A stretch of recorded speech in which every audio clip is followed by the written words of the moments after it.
تھپڑ کی شدید آواز کے ساتھ وہ فرش پر جا گرے۔ نعمانی کمرے کے دروازے کو کنڈی لگا کر جھپٹے، اسے بالوں سے دبوچ کر کھڑا کرتے۔ تمہاری اتنی ہمت، اپنے آنسو دکھا کر میرے شوہر کو قابو میں کرنا چاہتی ہوں؟ اس کی معصوم سی بیٹی کھٹکے کی آواز سے اٹھ کر رونے لگی۔ اس نے تڑپ کر نفی میں سر ہلانا شروع کر دیا۔ نہیں نعمانی جان، وہ تو اس بات پر حیران و پریشان تھی کہ ابھی کچھ دیر تک اتنے احسن طریقے سے بات کرنے والی نعمانی کو اچانک ہوا کیا۔ وہ بس ماموں سے بات کرنے گئی تھی۔ یہ اس کے اور ماموں کے درمیان کی بات تھی۔ اس کی زندگی کا فیصلہ تھا، سو سے پورا حق حاصل تھا کہ وہ اس میں دخل اندازی کرتے اور ماموں کے ساتھ کھڑی نعمانی سے پیار سے پچکارتے ہوئے کمرے میں لے کر آئے۔ لیکن یہاں لا کر وہ اسے اپنے تشدد کا نشانہ بنا رہی تھی۔ آخر تم چاہتی کیا ہو؟ کیوں میرے سر پر بیٹھ کر میری زندگی حرام کر رہی ہو؟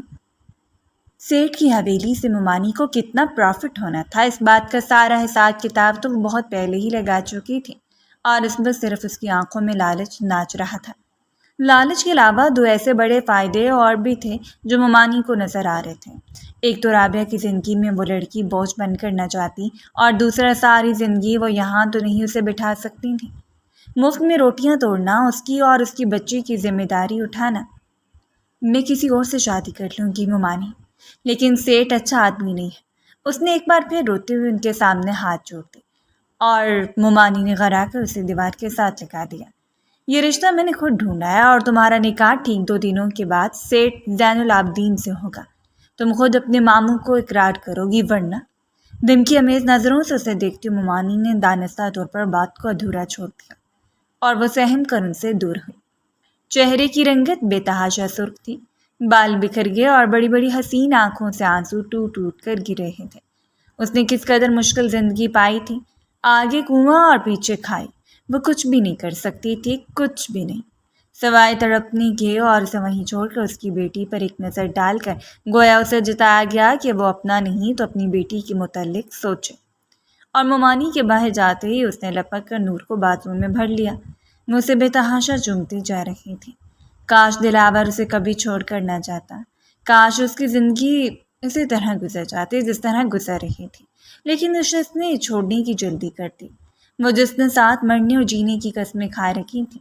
نور کو سینے سے لگائے وہ ادھر سے ادھر ٹہلتی جا رہی تھی۔ ابھی اس کی عدت کو صرف 1 مہینہ ہی گزرا تھا کہ نور کی پیدائش ہوئی، اور اس کی بھابھی رابعہ نے اس پر دن تنگ کرنے شروع کر دیے، اور رابعہ کے لیے صرف ایک بوجھ بن کر رہ گئی۔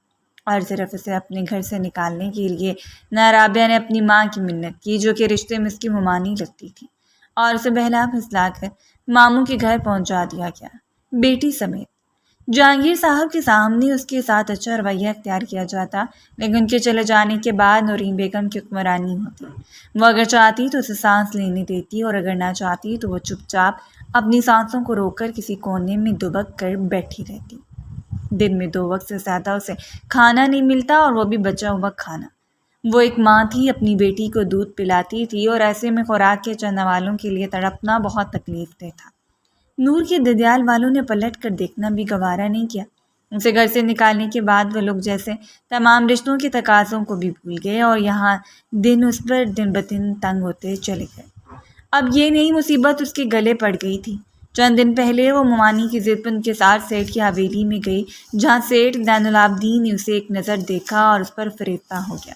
حالانکہ اس حویلی میں پہلے بھی اس کی 2 بیویاں موجود تھیں، لیکن وہ ہر صورت شرجینا کو اپنانا چاہتا تھا، اور اس سلسلے میں اس نے کتنی دولت کا لالچ دے کر نعمانی کو اپنے ساتھ ملا لیا۔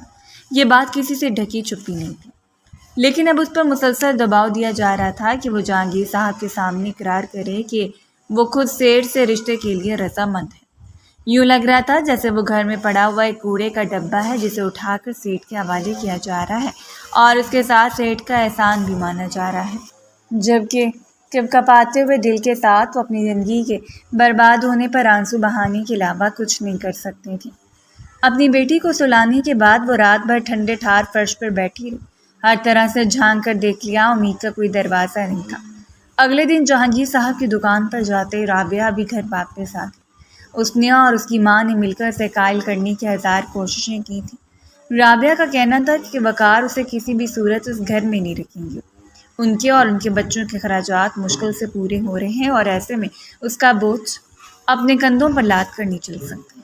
کم سے کم اگر میری شادی ہی کرنی ہے تو کسی اور شخص سے کرتے، کوئی شریف انسان جو میری اور میری بیٹی کی ذمہ داری تو نبھا سکے۔ اس نے رابعہ کو بے حد امید بھری نظروں سے دیکھا، لیکن وہ سر جھٹک کر رہ گئی۔ مت بھولو کہ تم ایک بیٹی کی ماں ہو۔ اب کالج میں وہ چہچہاتی شرجینا نہیں ہو جس کے ہزاروں دیوانی ہوں گی۔ تم کسی کی بیوی رہی ہو اور اب اس کی بیوہ ہو۔ اس بات پر اللہ کا شکر ادا کرو کہ اتنے امیر گھر سے رشتہ آیا ہے۔ دونوں ماں بیٹی کو تو دولت کی چمک دمک کے اندھا کیے ہوئے تھی۔ سیٹھ تمہاری بیٹی کو رکھنے کے حق میں نہیں تھا، لیکن اب تو اس کے لیے بھی مان گیا ہے۔ اور اس نے ایک نظر نور کے معصوم سے چہرے کو دیکھا۔ میری بات غور سے سن لو شرجینا، اگر تم نے انکار کیا تو میں نور کو تم سے چھین کر کسی یتیم خانے میں دے دوں گی۔ ساری زندگی تم اس کی خوشبو تک نہیں سونگھ پاؤ گی، اور یہ میرا وعدہ ہے تم سے۔ اور رابعہ کی بیسی پر وہ تڑپ کر رہ گئی۔ خدا کا واسطہ بھابھی ایسی باتیں تو نہ کریں، وہ بولی تو روندے ہوئے لہجے کے ساتھ آنکھوں سے آنسو ٹوٹ ٹوٹ کر گرتے رہے، اور اس کے دبوچتے ہوئے چہرے کو چھوڑ کر اس نے پلٹ کر اپنی ماں کو دیکھا۔ اگر شام تک یہ بابا کے سامنے اقرار نہ کرے تو مجھے بتائیں، پھر میں جانوں اور اس کی بیٹی جانے، اس کا سب سے کمزور پہلو۔ زندگی نے اسے اس دوراہے پر لا کر کھڑا کر دیا تھا کہ رات کو اس رشتے سے انکار کرنے والی صبح خود ماموں کے سامنے اقرار کر گئی، اور وہ حیران رہ گئی۔ کیا بات ہے بیٹا، ایک رات میں تم نے فیصلہ بدل لیا؟ وہ اس کا معصوم سا چہرہ بڑی جاذبیت سے دیکھ رہے تھے۔ جی ماموں، مجھے لگتا ہے کہ زندگی مجھ سے یہی کروانا چاہتی ہیں، سو کر لینے میں کیا حرج ہے؟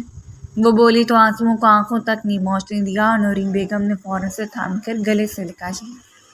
اللہ میری بیٹی کے مقدر اچھے کرے، مجھے تو رابعہ سے ذرا کم نہیں لگتی۔ اگر میری بیٹی نے فیصلہ کر لیا ہے جہانگیر صاحب، تو اب آپ بھی ضد چھوڑ دیں۔ 2 دنوں کے بعد سیٹھانی جی نکاح کے لیے آنا چاہ رہی ہیں تو انہیں آنے دیا جائے، ورنہ وہ نہ جانے کیا کچھ ماموں سے کہہ رہی تھی۔ وہ تو بس اپنی شال کو درست کرتی کمرے سے نکل گئی۔ وہ رات اور آنے والی ہر رات اس کے لیے اذیت کے علاوہ کچھ نہیں تھی۔ اس دن نکاح کی تیاریاں اپنے عروج پر تھیں۔ سیٹھ زین العابدین نے شاید اچھی خاصی رقم دی جو ممانی بھاگ بھاگ کر شاپنگ کرتی پھر رہی تھی، اور اس خریداری میں رابعہ ان کا بھرپور ساتھ دے رہی تھی۔ وقار نے تو پلٹ کر بھی اسے نہیں دیکھا، ایک بار بھی اسے ملنے نہیں آیا، یا پھر اتنا ہی کر لیتا کہ اسے آخری بار اپنے گھر سے رخصت کر دیتا۔ وہ سارا دن اس کا انتظار کرتی رہی۔ رابعہ کی زبانی اسے معلوم ہوا کہ نکاح کے وقت ہی وقار آئے گا۔ یہ تقریباً دوپہر کا وقت تھا جب ممانی نے اسے تیار ہونے کے لیے کہا۔ نور کو مجھے پکڑا دو اور کپڑے تبدیل کرو، زین تمہیں لینے آ رہا ہے۔ اور وہ میز کا کونا صاف کرتی سر اٹھا کر انہیں دیکھنے لگی۔ کس لیے؟ وہ کیوں آ رہے ہیں؟ اس کا پورا وجود کانپ کیا تھا۔ آج رات وہ جس کے نام ہونے والی تھی اس شخص سے اس قدر گھبرا رہی تھی تو خدا جانے زندگی کیسے گزرتی۔ کیا مطلب ہے تمہارا؟ کیوں لینے آ رہا ہے؟ نکاح کے لیے جوڑا لینا ہے، اور یہ تو تمہارے نصیب ہیں کہ زین تمہارے ساتھ لے جانا چاہتا ہے۔ انہیں یوں لگ رہا تھا جیسے زین کوئی انسان نہیں بلکہ کسی سیارے سے اترا ہوا کوئی معجزہ ہے، جو اس کا نام لیتی تو اس کی آنکھیں سی چمک جاتی۔ مجھے نہیں جانا، خدا کا واسطہ مانی جان پلیز، وہ التجا کہہ رہی تھی، لیکن سخت نظروں سے اسے گھورتے نورین بیگم نے اس کی بولتی بند کر دی۔ جتنا کہا ہے اتنا ہی کرو، نور مجھے پکڑا دو اور آدھے گھنٹے کی بات ہے، زیادہ نخرے مت دکھا۔ انہوں نے اتنی آہستہ آواز میں کہا تھا کہ ان کا سخت لہجہ اس کی ہڈیوں میں سرایت کرتا چلا گیا۔ وہ جانتی تھی اس کی ایک بھی نہیں سنی جائے گی، لیکن وہ ضد پر قائم تھی کہ وہ نور کو ان لوگوں کے حوالے کر کے نہیں جائے گی بلکہ اپنے ساتھ لے کر جائے گی۔ اپنی بیٹی کے معاملے میں وہ کسی پر بھی اعتبار نہیں کر سکتی تھی۔ نورین بیگم نے دروازے پر دستک دے کر اسے بتایا کہ نیچے زین اسے لینے کے لیے آیا ہے۔ انہیں ان کے جس طرح ہاتھ پاؤں پھولے ہوئے تھے، جس طرح گھر میں دوڑیں لگی ہوئی تھیں، اسے پہلے ہی اندازہ ہو گیا۔ ہلکے نیلے رنگ کے جوڑے میں وہ بہت خوبصورت اور معصوم لگ رہی تھی۔ بامشکل عمر 24 سال، اور اس عمر کی معصومیت نے اس کے پورے چہرے کا احاطہ کر رکھا تھا۔ بڑی بڑی آنکھیں جو اپنے اندر سواری کو چبائے ہوئے تھیں، اس نے نور کو اٹھا کر اپنے سینے سے لگا لیا۔ شال کندھوں پر رکھتی باہر نکل آئی۔ سیڑھیاں اترتے ہوئے اس نے لاؤنج میں شان سے بیٹھے ہوئے شخص کو دیکھا تھا جو کم سے کم 45 برس کا لگ رہا تھا۔ سفید لباس، بڑی بڑی مونچھیں اور بڑی بڑی سرخ آنکھیں جو مکمل طور پر شرجینا پر جمی ہوئی تھیں۔ شرجینا کو یوں معلوم ہو رہا تھا جیسے وہ آنکھوں سے ہی اس کے ایکس رے کرنے کا ارادہ رکھتا ہے۔ سلام کرتے ہوئے سر جھکا کر صوفے کے قریب بیٹھی سیٹھ زین العابدین کی پشت پر کھڑا ہوا گارڈ دوسری جانب رخ پھیرے ہوئے تھا۔ ماموں بھی سربراہی کرسی پر بیٹھے ہوئے تھے۔ یہ بچی ان کے حوالے کر تو یہ اب ہمارے ساتھ تو نہیں جا سکتی۔ زین کی کڑکتی آواز لاؤنج میں پھیلے ہوئے سکوت کو توڑا۔ اس نے سر اٹھا کر شخص کی جانب دیکھا۔ نہیں، میں نور کو ساتھ لے کر جاؤں گی۔ اس کی معصوم سی آواز میں ایک ضد تھی اور نورین بیگم نے بے چین ہو کر پہلو بدلا۔ دراصل نور کی طبیعت کچھ ٹھیک نہیں ہے تو ماں ہونے کے ناطے دور نہیں کرنا چاہ رہی۔ بار بار اس کا چہرہ دیکھتے ہوئے اسے باور کروانے کی کوشش کر رہی تھی کہ کچھ بھی ایسا نہ کرے جو ذہن کو غصہ دلاتے۔ ماموں، میں نور کو ساتھ لے کر جاؤں گی۔ اس نے گردن موڑتے ہوئے جہانگیر صاحب کو دیکھا اور ذہن کے چہرے کے زاویے بری طرح بکھرے۔ شاید وہ بدمزگی نہیں چاہتا تھا، اس لیے چپ چاپ اٹھ کھڑا ہوا اور بےبسی سے اس کے پیچھے اٹھتی شرجینا سب کو خدا حافظ کہہ کر دروازے کی جانب بڑھی۔ زندگی میں پہلی بار وہ دلاور کے علاوہ کسی اور مرد کے ساتھ جا رہی تھی۔ اس کا دل کتنا تڑپ رہا تھا وہی جانتی تھی۔ بعض اوقات زندگی ہم اس نئے دوراہے پر لا کر کھڑا کر دیتی ہے جہاں ہمارے لیے کوئی راستہ نہیں ہوتا۔ اگر ہم خود بھی راستہ تلاش کرنے کی کوشش کرتے ہیں تو بھی ہم اسی طرح قید کر دیا جاتا ہے کہ سوائے خود حالات کے رحم و کرم پر چھوڑنے کے ہم کچھ نہیں کر سکتے، کچھ بھی نہیں۔ گاڑی سڑک پر رواں دواں تھی۔ نور اس کی گود میں سو رہی تھی اور ذہن خود ڈرائیو کر رہا تھا۔ عجیب سا لالچ بھرا ہوا تھا شخص کی آنکھوں میں۔ پہلی بیوی سے اس کی 2 اولادیں تھیں، 2 بیٹے جو بالغ تھے اور دوسری بیوی سے ایک بیٹی جو کہ تقریباً 13 برس کی تھی، اور اب وہ شخص دوبارہ شادی کرنے چلا تھا اپنی سی آدھی عمر کی لڑکی کے ساتھ۔ تم تو آج رات بھی اسے اپنے پاس لاؤ گی؟ وہ ذرا سا جھک کے خباثت سے مسکرائی۔ آج کی رات تمہاری رات ہوگی، نکاح کروا کر تمہیں یہاں سے لے جاؤں گا تو تمہارے حسن سے کھیلنا بھی تو ہے۔ اس کی گہری آنکھیں شرجینا کے وجود کا ایکسرے کر رہی تھیں۔ اس کا پورا وجود پسینے میں ڈوبنے لگا۔ بڑی مشکل سے اپنی لڑتی ہوئی پلکوں کو موڑ کر اس نے اس شخص کے چہرے کو دیکھا۔ ایک عجیب سا سیاہ پن تھا اس کے چہرے میں۔ وہ یوں ہنس رہا تھا جیسے کوئی قلعہ فتح کر لیا ہو۔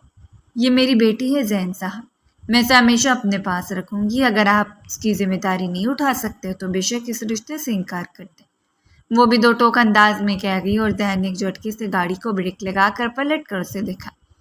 تم سے کس نے مانگا ہے کہ تم سیٹھ زین العابدین کو بتاؤ کہ انکار کرنا ہے یا تمہیں اپنے پاس رکھنا ہے؟ ہاتھ بڑھاتے ہوئے اس کی ٹھوڑی کو چھونے کی کوشش کر رہا تھا اور بدک کر دور ہوئی۔ بہت اکڑ ہے تم میں، اور تمہاری یہ ساری اکڑ تمہاری ہڈیوں سمیت توڑوں گا اپنے بستر پر۔ اپنی زہریلی ایسی ہنستے ہوئے سگریٹ سلگا کر اسے دیکھنے لگا اور شرجینا کو یوں لگا تھا جیسے وہ یہیں بیٹھی بیٹھی شخص کی پناہ میں مر جائے گی۔ آج رات کا تذکرہ بار بار کیوں کر رہا تھا بخوبی سمجھ رہی تھی۔ وہ جس طرح اسے کوئی کھلونا سمجھ کر پانی کی ضد کر رہا تھا، بار بار اسے احساس دلا رہا تھا کہ اس نے شرجینا کو پایا نہیں بلکہ خریدا ہے، اور کس لیے خریدا ہے یہ بات تو بالکل واضح تھی۔ اپنے حلق میں گھٹی سانس کو بحال کرتے ہوئے پلکیں چپکائے دیکھتی رہی۔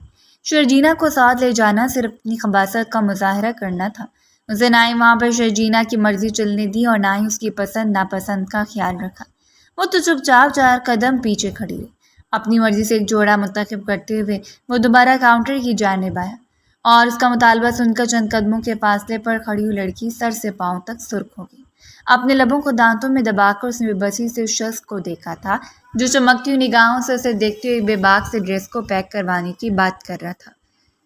سیل گرل نے اسے فوراً پیک کر دیا۔ اس نے ملازم کو اشارہ کیا اور وہ آگے بڑھ کر سامان اٹھا کر گاڑی میں رکھنے کے لیے گیا۔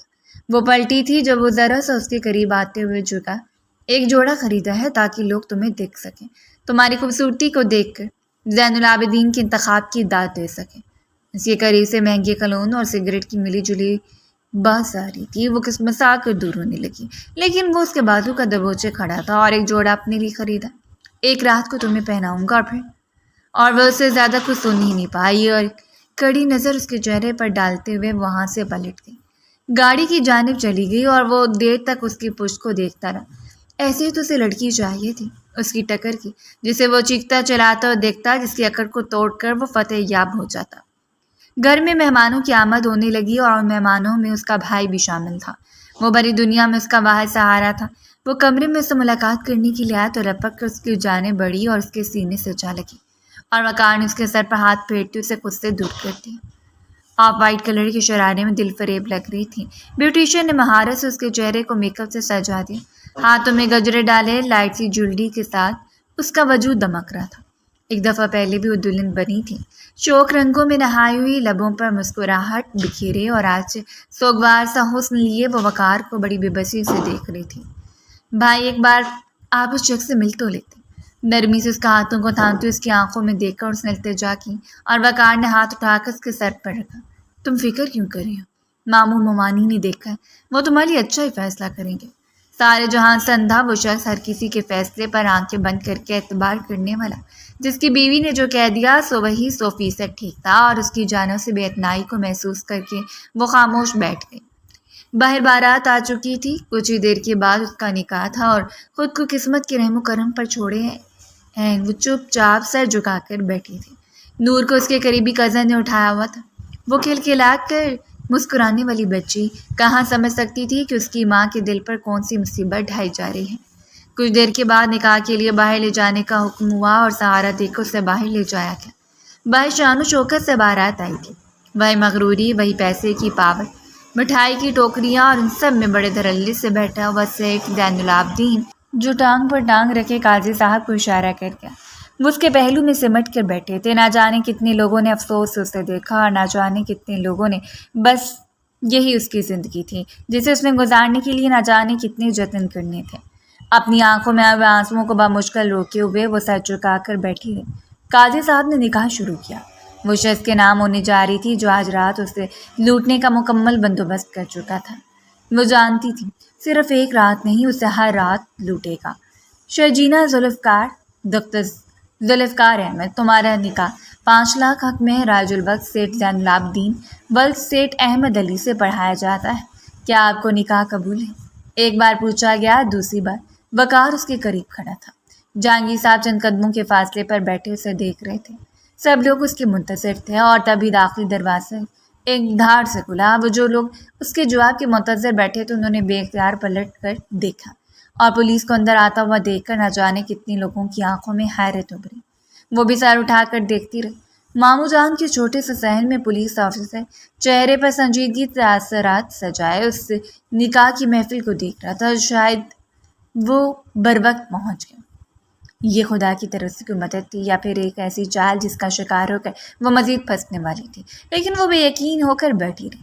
سیٹھ زین العابدین، آپ کے لیے اریسٹ وارنٹ ہے میرے پاس، میں آپ کو گرفتار کرنے کے لیے آیا ہوں۔ اس نے آگے بڑھ کر اپنی پشت پر ہاتھ باندھتے ہوئے ڈائریکٹ سیٹھ کی آنکھوں میں دیکھا، اور وہ گڑبڑاتے اٹھ کھڑا ہو۔ یہ کیا بکواس کر رہے ہو تم جانتے بھی ہو کہ تم کس کے علاقے میں کھڑے ہو؟ S P? پچھلے کچھ دنوں سے وہ سن تو رہا تھا کہ علاقے میں آیا ہوا ایس پی تباہی مچا رہا ہے، لیکن اسے زیادہ غور نہیں کیا۔ آج وہ اس کے سامنے کھڑا تھا۔ بالکل جانتا ہوں، تبھی تو تمہارے سامنے کھڑا ہوں۔ اریسٹ کر لو اسے۔ اس کے حکم کرنے کی دیر تھی۔ اس کے گارڈز کی پرواہ کیے بغیر 2 کانسٹیبل آگے بڑھے، اسے ہتھ کڑی لگانے لگے۔ بحث و مباحثہ حد سے بڑھتا جا رہا تھا۔ لوگوں کی سرگوشیاں، عجیب نظریں، لیکن بے یقین ہو کر ان سب کو دیکھتی جا رہی تھی۔ آنکھوں میں بڑے آنسو جیسے پلکوں پر جامد ہو گئے۔ اس نے اللہ پاک کا کرم رابعہ کے ہاتھوں سے اپنی بیٹی کو اٹھا کر سینے سے لگا لیا، اور کانسٹیبل کھینچتے ہوئے سیٹھ کو وہاں سے نکال کر لے گئے۔ سیٹھ کے گھر والے بھی بھڑک بھڑک کر آگے بڑھ رہے تھے۔ جیسے اسے گاڑی میں ڈالا گیا، اس کا باپ بھی فوراً گاڑی لے کر اپنے بیٹے کے پیچھے ہی نکلا۔ بند کریں آپ لوگ بھی نکاح کا ڈرامہ۔ اٹھے محترمہ، آپ بھی میرے ساتھ چلیں، آج رات آپ تھانے میں رہیں گی۔ وہ ہڑبڑا کر شخص کو دیکھنے لگی۔ جہانگیر صاحب وقار فوراً آگے بڑھے۔ یہ کیا کہہ رہے ہیں ایس پی صاحب؟ ہماری بچی کا کیا قصور ہے؟ جہانگیر صاحب نے اسے اپنے ساتھ لگایا تھا، اور ایس پی شاہزم علی خان نے پلٹ کر اس کا چہرہ دیکھا۔ دلاور کا بہترین دوست ہونے کے باوجود پہلی مرتبہ اسے دیکھ رہا تھا۔ بڑی بڑی بھیگی ہوئی آنکھیں، بہت کم عمر اور معصوم دکھائی دے رہی تھی۔ آپ کی بچی کے حوالے سے کمپلین ہے کہ ایک مجرم کے ساتھ تعلقات میں کچھ تفتیش باقی ہے جو ہم ان سے بھی کرنا چاہتے ہیں۔ کیوں لگ رہا تھا جیسے وہ مکمل انتظامات کر کے آیا ہے؟ لیڈی کانسٹیبل سے آگے بڑھ کر اسے پکڑ لیا، اور بغیر کسی کی سنے وہ جس خاموشی سے ماموں کے گھر رہنے آئی تھی اس رات چپ چاپ اپنی بیٹی کو سینے سے لگا کر نکل گئی۔ سیٹھ کی دلہن بننے سے بہتر تھا کہ ایک رات تھانے میں گزار لیتی۔ اسے معلوم تھا اگر وہ یہاں رہے گی تو ہو سکتا ہے ممانی آج رات ہی اس کا کام تمام کرتے۔ انہیں اس بات کا صدمہ کم تو نہیں ہے کہ جو رقم انہوں نے سیٹھ سے حاصل کی تھی، اب جب کہ نکاح نہیں ہوا تو ہو سکتا ہے انہیں وہ رقم واپس کرنی پڑے، اور ان کے تعلقات بھی خراب ہوں، اس لیے اس قید سے نکل جانا ہی بہتر تھا۔ لیکن حیرت انگیز بات یہ تھی کہ کچھ ہی دور جانے کے بعد سے معلوم ہوا کہ وہ تھانے نہیں جا رہی، بلکہ جب گاڑی ایک شاندار سے گھر کے سامنے رکی تو اس نے پلٹ کے ایس پی کی جانب دیکھا۔ یا مجھے کہاں لے کر آئے؟ وہ لوگ جیسے بھی تھے لیکن اس کے اپنے تھے، اور ان کی گرفت سے نکل کر پہلی بار اس کا دل دھڑکا، اور شاہزم علی خان ہی پلٹ کر اس کا چہرہ دیکھا۔ اس بار بڑی تفصیل سے اس کا جائزہ لے رہا تھا۔ یہ میرا گھر ہے، یہاں آپ محفوظ ہیں، اس لیے بے فکر ہیں۔ مختصر سی بات کہہ کر اس نے گردن موڑی، لیکن ذرا سا آگے جھکتے ہوئے اس نے جھک کر اس کا چہرہ دیکھا۔ آپ کے گھر میں میں کیسے محفوظ رہ سکتی ہوں؟ مجھے تھانے لے کر چلے۔ سرخ و سفید رنگت کی مالک کی لڑکی اسے حقیقت میں پاگل لگ رہی تھی۔ یعنی آپ تھانے میں محفوظ ہیں، آپ جانتی بھی ہیں وہاں آپ کے ساتھ کیا سلوک کیا جائے گا۔ وہ اب اسے ڈرانے کی کوشش کر رہا تھا جو گاڑی سے اترنے کا نام ہی نہیں لے رہی تھی۔ ساری رات آپ کو کتوں کی طرح ماریں گے۔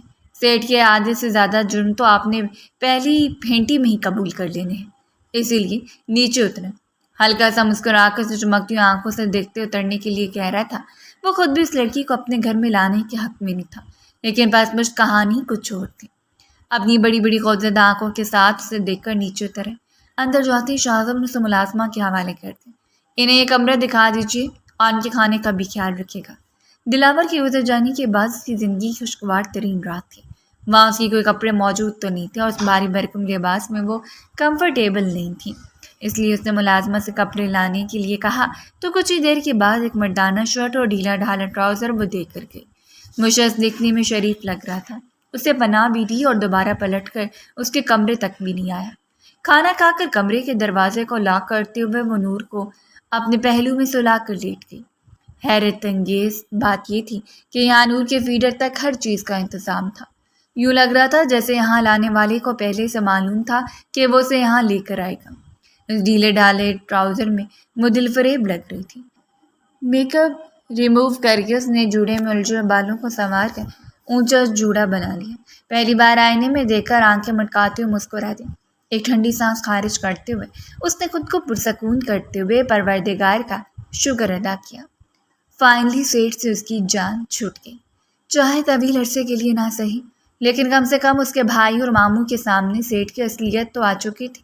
اب وہ آسانی سے ان کے سامنے ڈٹ کر انکار کر سکتی تھی، اور صبح گھر واپس جانے کے بعد اس کا ارادہ تھا کہ وہ وقار اور جہانگیر صاحب کو ساری حقیقت بتا دے گی کہ کیسے رابعہ اور ممانی نے اسے دھمکا کر قائل کیا تھا کہ وہ سیٹھ سے نکاح کرنے کے لیے مان جائے۔ بہت ظلم اور ذلت سہ لی ہے اس نے، اب مزید نہیں۔ اگر اپنے لیے خود قدم نہیں اٹھائے گی تو کون اٹھائے گا؟ یہ سوچتے ہوئے اس نے پرسکون ہو کر آنکھوں کو بند کر لیا، یہ جانے بغیر کہ صبح اس کے لیے کون سی قیامت کی ہجریاں لے کر آنے والی ہیں۔ صبح کا آغاز اس کی زندگی کو یکساں بدل کر رکھ دے گا۔ وہ ہوگا جو اس نے کبھی سوچا بھی نہیں تھا۔ کل ہمارے ساتھ کیا ہوگا ہم اندازہ نہیں لگا سکتے۔ ہم آج پر الجھے ہوئے لوگ ہیں جنہیں بس آج کی فکر ہوتی ہے۔ صبح دروازے پر ہونے والی زوردار دستک سے وہ بیدار ہوئی۔ دستک اتنی زوردار تھی کہ اس کے ساتھ ساتھ نور بھی ہڑبڑا کر اٹھی۔ وہ دروازے تک گئی تو ملازمہ نے اسے بتایا کہ نیچے اس کا انتظار کیا جا رہا ہے۔ ان کپڑوں میں نیچے جانا اسے کافی معیوب لگ رہا تھا، لیکن اس کے پاس اور کوئی راستہ نہیں تھا، اس لیے اسے بڑے دوپٹے میں خود کو ڈھانپتے ہوئے نیچے چلی گئی۔ شاید وہ ناشتہ کر کے اپنے کمرے میں جا چکا تھا۔ ملازمہ نے ناشتہ اس کے سامنے رکھا اور اس نے کچھ دیر میں جلدی جلدی نوالے لے کر اپنا ناشتہ مکمل کیا۔ چائے کا کپ اٹھا کر وہ جو ہی اٹھی وہ اسے سیڑھی اترتا ہوا دکھائی دیا۔ وردی میں ملبوس وہی سنجیدگی چہرے پہ سجایا اور چمکتی ہوئی آنکھیں، وہ کچھ دیر ٹھہر کر اسے دیکھتی رہی اور پھر پلکوں کو چکا لیا، جبکہ مقابل نے اس کے وجود کا بڑی باریک بینی سے جائزہ لیا تھا۔ کچھ دیر دیکھنے کے بعد وہ اس کے قریب چلا آیا۔ کیسی ہیں آپ؟ نہایت شائستگی سے پوچھتے ہوئے وہ اس کی جانب دیکھنے سے گریز کر رہا تھا۔ جی ٹھیک ہوں میں، آپ پلیز مجھے گھر چھوڑ دیں یا جواب دیتے۔ اس نے ساتھ التجا بھی کر دی اور آہستگی سے سر کو ہلاتے ہوئے وہ ہلکا سا مسکرایا۔ جی آپ تیار ہو جائیں، میں آپ کو گھر ہی چھوڑنے جا رہا ہوں۔ وہ جان ہی نہیں پائی کہ اس رات کا مقصد کیا تھا، کیوں ایک رات اپنے گھر میں لے کر آیا، یہاں رکھا۔ اس کا دل چاہا کہ وہ سیٹھ زین کے بارے میں پوچھے، لیکن پھر خاموشی اختیار کی۔ کم سے کم اس کا نام لکھ کر وہ اپنے حالت کو کڑوا تک نہیں کرنا چاہتی تھی۔ واپسی کا راستہ خاموشی سے کٹا۔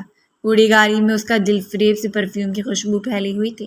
اس کا لہجہ انتہا کا ٹھہرا ہوا اور گمبھیر لہجہ۔ وہ بات کرتے ہوئے اتنی شائستگی اختیار کرتا کہ مقابل کے دل کو دھڑکا دے۔ اسے سچ میں وہ شخص اچھا لگا۔ آج تک وہ جتنے بھی مردوں سے ملی، دلاور کے بعد وہ اکیلا شخص تھا جو عورتوں کی عزت کرنا جانتا تھا۔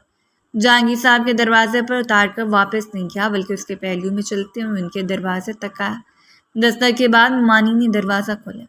آپ کی ماں نے تمہیں بخیرت پہنچا دیا کیا ہے؟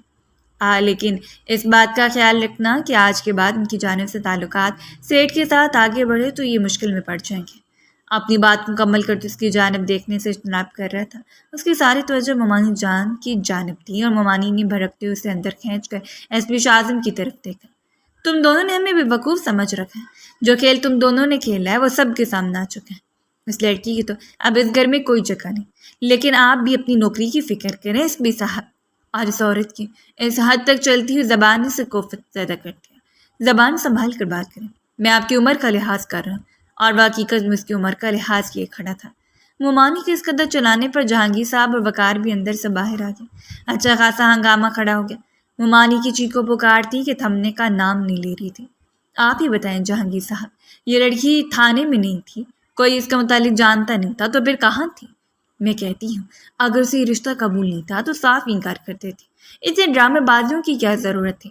پورے علاقے میں ہماری عزت دو کوڑی کی کرتی۔ اس لڑکی نے چیخ کر اس پر الزامات لگاتے ہوئے وہ ایک خرانٹ عورت ہونے کا ثبوت پیش کر رہی تھی، اور نفی میں سر ہلاتے ہوئے وہ اپنی آنسو بھری آنکھوں کے ساتھ اپنے بھائی اور ماموں کو دیکھتی رہی، جن کے چہرے کے تاثرات بھی سنجیدہ تھے۔ یہ اس کے لیے معمولی دھچکا تھا۔ اصل دھچکا تو ان دونوں کو تب لگا جب انہوں نے کمرے سے نکلتی ہوئی زینت بیگم کو دیکھا اور دونوں وہیں تھم گئے۔ شاہ اعظم جو سب کچھ اس عورت کی چال سمجھتے ہوئے اس کی بولتی بند کروانے کے موڈ میں تھا، زینت بیگم کو دیکھ کر ساکت رہ گیا۔ اس بار اسے اندازہ ہوا تھا وہ بری طرح ٹریپ کیا جا چکا ہے۔ جو کھیل اس کے ساتھ کھیلا جا چکا ہے وہ قابل تلافی نہیں، لیکن اس وقت اور کوئی راستہ نہیں تھا، اور گردن کو گھمائے وہ بھی اپنے سابقہ ساس کو دیکھتی ٹھہر سی گئی۔ دلاور کی زندگی میں زینت بیگم کے ساتھ اس کے تعلقات زیادہ اچھے نہیں تھے، لیکن پیسے کی چمک دمک نے زینت شاہ کے انداز و اعتبار میں کوئی فرق نہیں آنے دیا۔ وہ بہت زیادہ نہیں تو کسی سے کم بھی نہیں تھی۔ ایک کھاتے پیتے گھرانے سے تعلق تھا ان کا۔ یہ رشتہ دلاور کی مرضی سے ہوا، جسے تسلیم کرنے کے باوجود بھی وہ ایک عرصہ تسلیم نہیں کر پائے، اور دلاور کی موت کے بعد جب دلاور کے بھائیوں نے اسے یہاں سے نکل جانے کا حکم دیا تب بھی وہ خاموش رہے، حالانکہ انہیں اپنے مرحوم بیٹے کی بیوی اور آنے والی اولاد کے بارے میں آواز اٹھانی چاہیے تھی۔ تو یہ تھا ہماری محبتوں کا صلہ۔ اگر تمہیں یہ رشتہ منظور نہیں تھا تو تم کہہ سکتی تھی، کیا میں نے آج تک تمہاری کوئی بات نہیں مانی؟ جہانگیر صاحب بولے تو ان کا لہجہ ٹوٹا ہوا تھا۔ میں جانتی تھی رات بھر وہ ممانی اور رابعہ کی باتوں کا شکار رہے، اور اب جو کچھ اپنی آنکھوں سے دیکھ چکی ہوں انہیں یہ لگ رہا تھا کہ ایس پی کے ساتھ اس کے تعلقات تھے، اور انہی تعلقات کا استعمال کرتے ہوئے اس نے سیٹ کو پکڑوا دیا۔ رات بھر وہ ایس پی شاہ اعظم کے بازو میں رہے، اور اب ان کی آنکھوں میں پٹی باندھنے کے لیے واپس لوٹے۔ نہیں ماموں، میں نہیں جانتی، میں نے کوئی کمپلین نہیں کی۔ بتائیں میرے ماموں کو، شاہ اعظم کی جانب دیکھ کر اس نے بے قراری سے کہا تھا، اور چپ چاپ کھڑا زینت بیگم کو گھور رہا تھا۔ کیا وہ حقیقت ہے جو کچھ میں سمجھ رہا ہوں؟ اس نے سب سے پہلے زینت بیگم کو مخاطب کیا، اور وہ چہرے پر سنجیدہ تاثرات سے جائے نظر جھکائے کھڑی نہیں۔ تم دلاور کے بہت اچھے دوست ہیں، میں نے صرف تمہیں یہ کہا تھا کہ مجھے میری پوتی چاہیے، یہ نہیں کہ تم میری بہو کو بھی لے اڑو۔ کم سے کم اپنے مرحوم دوست کی بیوہ سمجھ کر رشتے کا احترام کر لیتے۔ تو انہوں نے ایک لمحے میں ہی پانسا پلٹ دیا کہ اتنی منت سماجت کے بعد اس بات کے لیے شاہ اعظم کو راضی کیا تھا، صرف وہی جانتا تھا۔ ان کا کہنا تھا کہ ان کی بہو سمیت وہ لوگ ایک امیر اور اوباش سیٹ سے رشتہ کر کے ان کے بیٹے کی بقیہ عزت بھی تباہ کرنا چاہتے ہیں، اور ساتھ ہی ساتھ ان کی بیٹی کی اولاد جس کے لیے ماں ہونے کے ناطے وہ تڑپ گئی تھی۔ اور صرف دلاور کے ساتھ دوستی کا احترام کرتے اس نے سیٹ کے خلاف تمام ثبوت اکٹھے کیے، اسے اریسٹ کروا کر اس رات کے لیے اس لڑکی کو اپنے گھر لے آیا، اور آج وہی زینت بیگم اس کے خلاف کھڑی ہو گئی۔ آج تک اس نے بگڑتے حالات کے بارے میں سنا تھا، آج وہ اپنی آنکھوں سے دیکھ رہے تھے۔ حیرت اور بے یقینی کا شکار کھڑا شاہ اعظم خان اس چال کو خود پر الٹا پڑتے ہوئے دیکھ رہا تھا۔ وہ صرف ایک گھر کی بات نہیں، اس بھرے علاقے میں اس کے ساتھ ساتھ لڑکی کی عزت کو بھی تار تار کر دیا گیا۔ اپنی بیٹی کو سینے سے لگا کر وہ سسک سسک کر روتی رہی۔ اس سے تو بہتر تھا کہ وہ سیٹ کی بیوی بن کے اس کے ساتھ رخصت ہو جاتی۔ اب اسے معلوم تھا وہ ساری زندگی اس دروازے پہ بیٹھی رہے گی۔ اب وہ اعتماد نہ ہی ماموں کی نظروں میں رہا ہے، اور نہ ہی ساری زندگی اسے ممانی یہ بھولنے دیں گی۔ جو کچھ ہوا ہے اس میں میری غلطی، اگر کوئی مجرم ہے تو وہ میں ہوں۔ میں اس لڑکی سے نکاح کرنے کے لیے تیار ہوں، میں اسے نکاح کر کے رخصت کروا کے لے جاؤں گا۔ اس کے علاوہ کوئی راستہ تھا ہی نہیں۔ کچھ ہی دیر کے بعد قاضی کو بلا دیا گیا، اور وہ اجنبی شخص کے نام ہونے جا رہے تھے جس کے بارے میں وہ جانتی نہیں تھی۔ اب اسے معلوم ہو رہا تھا حقیقت میں سب کی نظروں میں گرا کر اس کی زندگی کو مشکل بنانے والا وہ شخص ہی ہے۔ ایک امید بھری نگاہ سے اس نے اپنے ماموں کی جانب دیکھا، پھر انہیں نگاہوں کو موڑ کر اپنے بھائی کو، لیکن ان کے چہروں پر سختی کے علاوہ کچھ نہیں تھا۔ اس روز اس کے ماموں نے صاف کہہ دیا وہ اب اس شخص کے ساتھ رہے، وہ دوبارہ اس کا بوجھ برداشت نہیں کریں گے۔ نکاح نامے پر دستخط کرتے ہوئے شخص کے نام ہو گئی جو سنجیدہ تاثرات کے ساتھ بھری محفل میں جم کر بیٹھا تھا۔ نکاح مکمل ہونے کے بعد وہ وقار کی جانب بڑھی، لیکن وقار نے ہاتھ اٹھا کر اسے شازم کی طرف دھکیل دیا اور مقابل نے آگے بڑھتے ہوئے اس کا ہاتھ پکڑ لیا۔ وہ پہلی بار اس کے لمس سے آشنا ہو۔ یہ میری بیوی ہے، ایس پی شازم علی خان کی بیوی، لہٰذا اگلی بار بات کرنے سے پہلے احتیاط کیجیے۔ اس روز ایک بار پھر اس گھر میں واپس آ گئی، لیکن اس بار اس کی حیثیت بدل چکی تھی۔ وہ چپ چاپ ساکت تھے۔ اس نے ملازمہ کو ٹھیک سی طرح حکم دیا اسے کمرے میں لے جانے کے لیے، اور پلٹ کر شازم علی خان کا چہرہ دیکھتی رہی۔ میں نے بھروسہ کس طرح کر لیا؟ آخر مجھے سوچنا چاہیے تھا کہ مرضات کا گھٹیا پن کبھی بھی دور نہیں ہو سکتا۔ وہ حلق کے بل چیخی اور شازم اسے دیکھتا رہ گیا۔ اس وقت آپ اسٹریس میں کمرے میں جائیں، ہم بعد میں بات کریں گے۔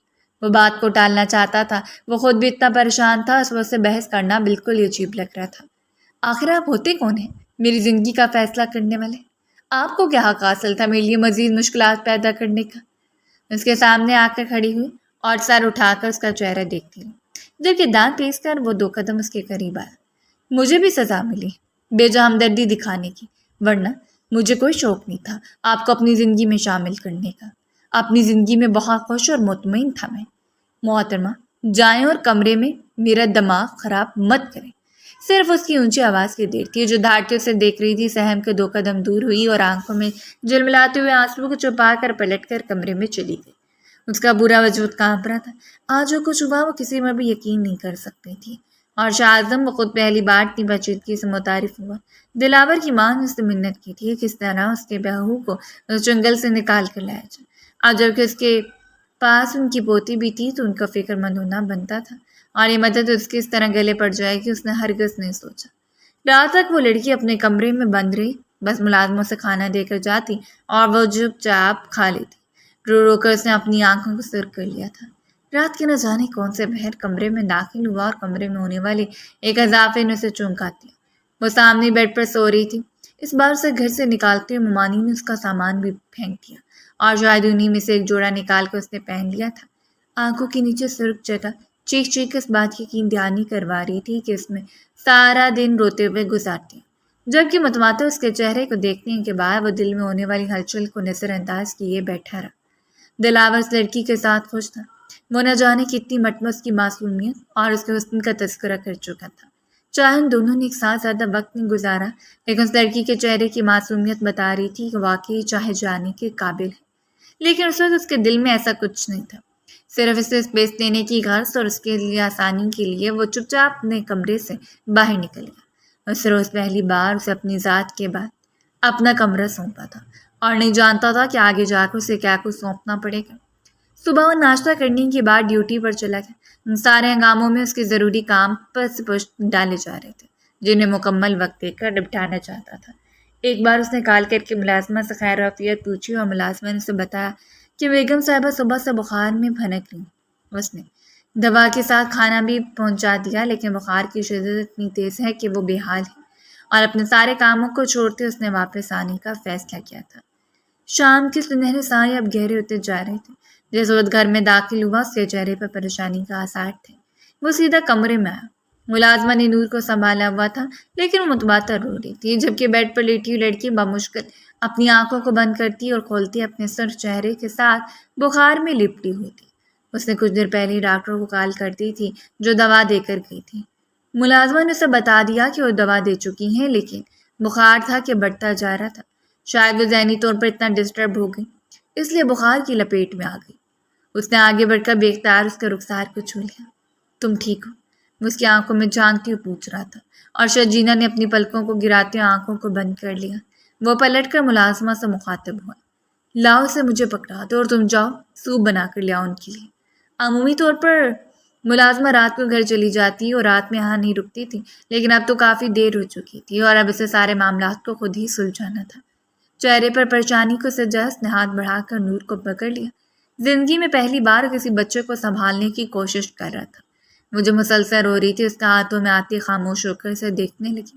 اپنے دونوں ہاتھوں کو مٹھی میں بنا کر اپنے منہ میں لے جاتی ہے، کافی بے چین نظر آ رہی تھی۔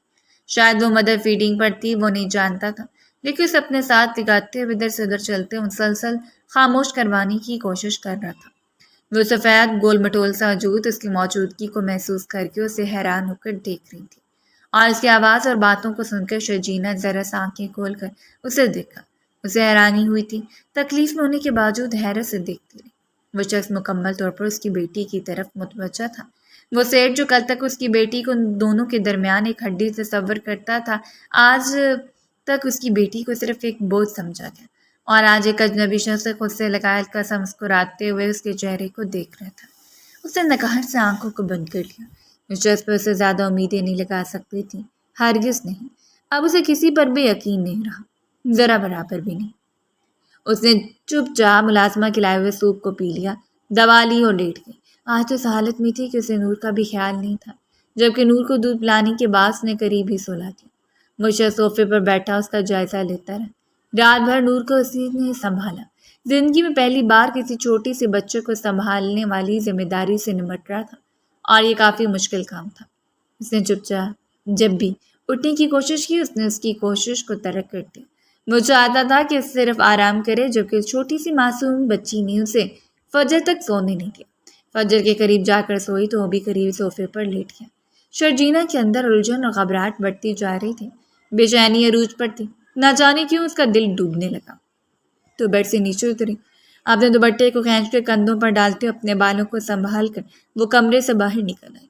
باہر موسم ہلکا پھلکا سرد ہو رہا تھا۔ ٹھنڈی ٹھار ہوا میں چلتے مسلسل انہیں رویوں کو سوچتی رہی جس کے دماغ پر حاوی ہو کر اسے بیمار کیے ہوئے تھے۔ ادھر سے ادھر ٹہلتے نہ جانے کتنی دیر ہو گئی۔ ٹھنڈی ہوا ابھی تک اس کے وجود کو یک کرنے کی کوشش کر رہی تھی، لیکن ناممکن۔ بلاخر سوئمنگ پول کے کنارے پر آ کر وہ بیٹھ گئی۔ ٹھنڈا ٹھار پانی میں پاؤں لٹکائے وہ کافی دیر اس پانی کو انگلیوں سے گزارتی رہی۔ تمہیں تو بابا کے ساتھ ہی مر جانا چاہیے تھا۔ وقار کے الفاظ جیسے ہواؤں میں گونجنا شروع ہوئے۔ کوشش کرنا کیا تمہیں لوٹ کر یہاں نہ آنا پڑے۔ جہانگیر صاحب کیسے بے مروت ہو کر کھڑے ہو گئے۔ اس نے کیا کیا تھا آخر؟ بری دنیا میں کس کا کیا بگاڑا تھا؟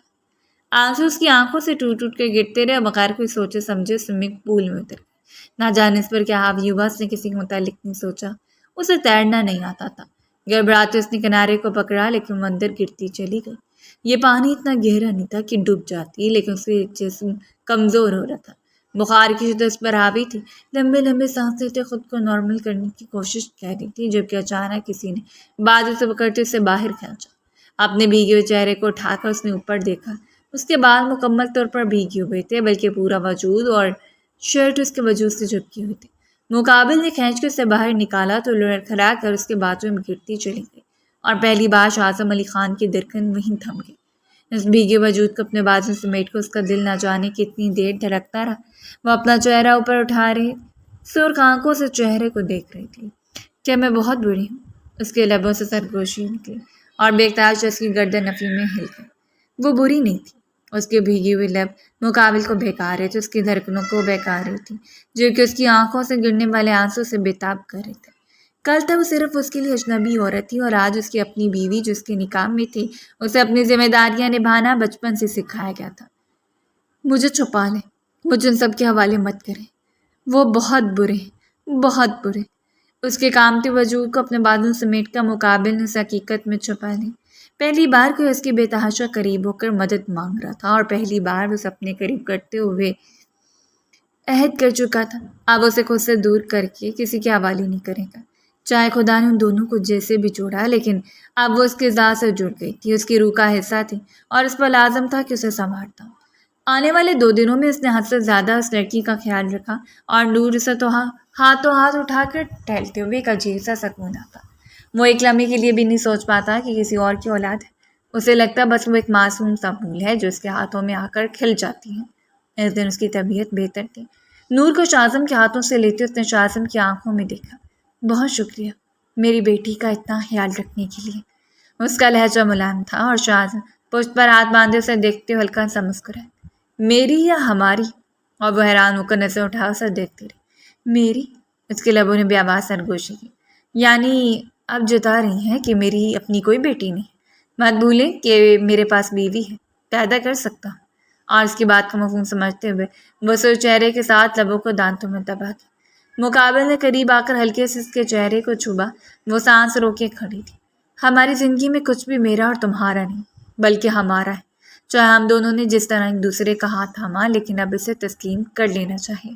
اس کے قریب کھڑا اس کے دھڑکنوں سے کھیل رہا تھا، اس کی خوشبو سے متعارف ہو رہا تھا اور اپنے کامتے وجود کو سمیٹے ہوئے خود میں سمٹتی جا رہی تھی۔ جب دروازے پر دستک ہوئی، ملازمہ نے آ کر بتایا کہ نیچے شاہزم سے کوئی ملنے آیا ہے۔ ایک مسکراتی ہوئی نگاہ اس کے چہرے پر ڈال کر شاہزم پلٹ کر کمرے سے نکل گیا اور شرجینا نے اپنی سانسوں کو بحال کیا۔ ایک خوشگوار سی مسکراہٹ ایک عرصے کے بعد اس کے لبوں پر آ پھیلی۔ کافی عرصے کے بعد وہ ہلکا سا مسکراتے سر جھکا گئی۔ کیا یہ خدا کی طرف سے کوئی معجزہ تھا؟ کیا انتخاب واقعی اچھا تھا؟ پتہ نہیں۔ کندھے جھکاتے سر جھٹک کر نور کو سلانے لگی۔ لاؤنج میں بیٹھی زینت بیگم کو دیکھ کر وہ ٹھٹک کر رہ گیا۔ مجھے لگتا ہے آپ کا یہاں نہیں آنا چاہیے تھا، اپنے لہجے کو سنجیدہ رکھتے اس نے کہہ دیا، اور زینت بیگم اٹھ کھڑی ہوئی۔ میں صرف کچھ دیر کے لیے تم سے بات کرنا چاہتی ہوں شاہزم۔ ان کے چہرے پر شرمندگی تھی، دکھ تھا۔ نہ چاہتے ہوئے شاہزم ان کے سامنے آ کر بیٹھ گیا۔ آپ نے جو کھیل کھیلا اس کے بعد مجھے نہیں لگتا کہ مجھے آپ سے بات کرنی چاہیے۔ وہ ٹھیک ہی تو کہہ رہا تھا۔ زینت بیگم نے اس کی بھری محفل میں کردار کی دھجیاں اڑا دی۔ اگر میں اس روز یہ سب نہ کرتی تو شاید جینا کی زندگی برباد ہو جاتی۔ میں نے سب کو جان بوجھ کر کیا، کیونکہ دلاور کے بعد اگر مجھے کسی پر یقین ہے تو وہ تم ہو۔ اگر تم اس سب میں مجھے قصوروار ٹھہراتے ہو تو مجھے سزا دو، لیکن ایک بے بس لڑکی کو سہارا دے کر تم اپنی زندگی میں خوشیاں بھر سکتے ہو۔ اور وہ ٹانگ پر ٹانگ چڑھائے ان کا چہرہ دیکھتا رہا۔ کیا یہ کوئی نئی چال ہے؟ اب ان پر اتنا جلدی اعتماد نہیں کر سکتا تھا۔ دلاور کی زندگی میں میں نے شرجینا کے ساتھ بہت برا رویہ اختیار کیا، لیکن اس کے چلے جانے کے بعد مجھے احساس تھا صرف اپنی شرمندگی کے لیے میں دوبارہ اس کے سامنے نہیں آئی، لیکن اس کے اولاد کے لیے تڑپتی رہی۔ اور جب مجھے معلوم ہوا کہ وہ کسی سیٹ سے بیائی جا رہی ہے، تب میرے پاس کوئی اور راستہ نہیں تھا سوائے تمہارے، تو میں نے تمہارا انتخاب کر لیا۔ وہ بچپن سے دلاور کا بہترین دوست تھا۔ اس کے پرورش اس کے تایا کے ہاتھوں ہوئی، لیکن کیونکہ اس کے والدین بچپن میں انتقال کر گئے، جب اس کی جا شہر میں ہوئی تب وہ یہیں سیٹل ہو گیا۔ تایا کے انتقال کے بعد اس نے تائی سے اچھے تعلقات رکھنے کی کوشش کی، لیکن نہ جانے کیوں تائی کا رویہ شروع سے اس کے ساتھ لیا سا تھا۔ وہ بہت معصوم ہے، محبت کرنے کے قابل، اور اگر خدا نے تم دونوں کو ایک دوسرے کے ساتھ منسلک کیا ہے تو اس کی محبت کو آزما کر دیکھنا، اسے کھلکھلا کے مسکرانے پر مجبور کر دینا۔ ایک ماں کی التجا ہے تم سے۔ اس روز زینت بیگم تو چلی گئی، لیکن اپنے پیچھے انگنت سوالات چھوڑ کے۔ وہ اس لڑکی پر یقین کر سکتا تھا۔ وہ جانتا تھا کہ بہت معصوم ہے، رشتوں کے تقاضوں کو نہیں سمجھ سکتی، لیکن رشتوں کی چار بازوں سے بنا واقف ہے۔ اس نے وہیں بیٹھے بیٹھے فیصلہ نہیں کیا تھا، وہ تو پہلے ہی فیصلہ کر چکا تھا۔ اسے کھلکھلا کے مسکرانا سکھائے گا، اسے رشتوں پر یقین کرنا سکھائے گا، اسے کھڑا ہونا سکھائے گا۔ جو لڑکیاں بیوہ ہو جاتی ہیں، جن کے ذمہ ان کی اولاد کی ذمہ داریاں ہوتی ہیں، ایسا نہیں ہے کہ ان کی زندگی رک جاتی ہے، ہرگز نہیں۔ ان کا بھی حق ہے کہ وہ جو اپنی مرضی سے بغیر کسی بوجھ پر، سو آہستہ آہستہ اس نے وہی کرنا شروع کر دیا جو اس کے دل نے کہا۔ سب سے پہلے اس نے نور کے لیے نینی کا انتخاب کیا۔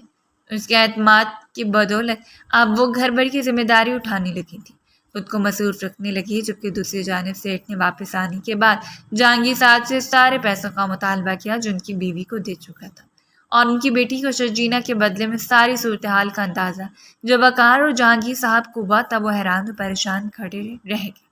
کوئی اس حد تک کیسے جا سکتا ہے؟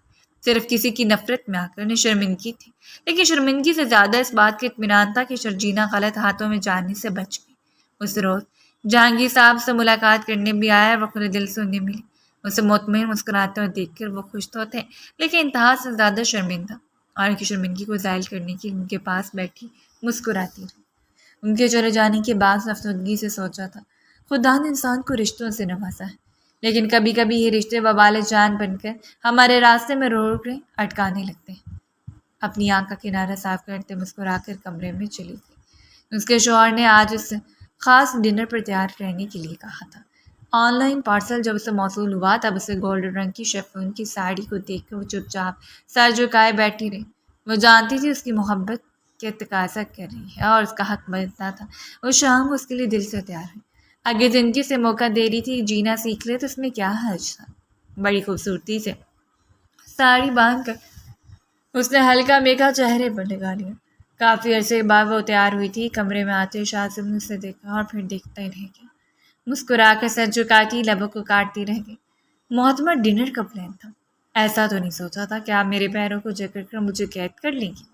اسے کمر سے تھام کر اپنے قریب کرتے سرگوشیاں کرتے اسے گلنار کر گیا، جبکہ سرخ چہرے کے ساتھ مسکراتے اس کے سینے پر سر رکھ کے تھینک یو سو مچ ان سب باتوں کے لیے جن کے ذریعے آپ نے مجھے جینا سکھا دیا. وہ اظہار تشکر کر رہی تھی اور مقابلے نرمی سے تھام کر اس کے لبوں پر اپنے لب رکھے. شکریہ ایسے تو وصول نہیں کروں گا میں. بے باکی سے آنکھ دبا کو ذرا سا شوق ہوا تو وہ 2 قدم دور ہوئی، لیکن اب نہیں، اب اسے خود سے دور نہیں جانے دے سکتا تھا. اسی لیے اپنے بعد میں بھر کر اپنے قریب کرتے اپنی محبتیں نچھاور کرنے لگا. اب بہت انتظار کر لیا اس کی جانب سے، پہل کا بہت دنوں سے اسپیس دے لی تھی، اب بہت مزید نہیں. اب اسے ہر صورت اپنے بازو میں بکھری ہوئی حسینہ چاہیے تھی جو بکھر کر اس کی روح کو معطر کر دیتی، اور یہی تو ایک شریک حیات کی خاصیت ہوتی ہے. امید ہے ہماری آج کی اسٹوری آپ کو پسند آئی ہوگی. اگر اسٹوری پسند آئے تو فیڈ بیک لازمی شیئر کریں اور ہمارے چینل کو سبسکرائب کر دیں.